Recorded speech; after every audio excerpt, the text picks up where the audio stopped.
Chris Province, I am so excited to have you as a brand new boot camp coach. Well, I'm excited to be one.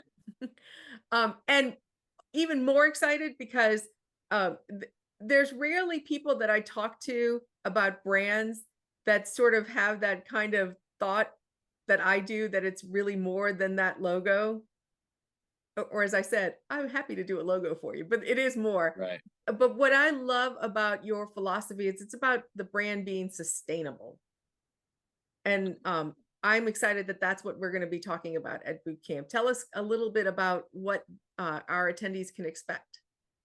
Yeah. Well, first, I'm excited to be part of a new boot camp and a place that's so functional, right? We're going to be working on actually next year's marketing plan, Yeah, like something high utility to take back with us as we enter our fiscal years.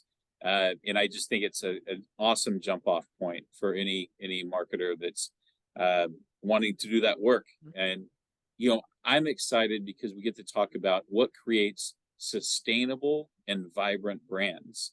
It's one thing to be, a flash in the pan or do something neat for a year or maybe two, but it's another thing to be consistently great. And the level of effort and kind of the technicals behind that, I'm excited to explore those. So, yeah, particularly in the session that I'm fortunate enough to lead, we're going to really talk about that marketing and operational alignment yes. in like how we align the experience with how we communicate what the experience will be.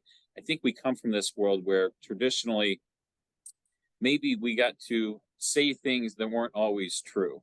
And in today's world, our brand is nothing more than the experience that player has when they're on site. So we're going to spend some time really evaluating that marketing and operational alignment and speaking to the purpose to profit process and really how the promises we make to market ultimately lead into our profitability and the loyalty from the player base.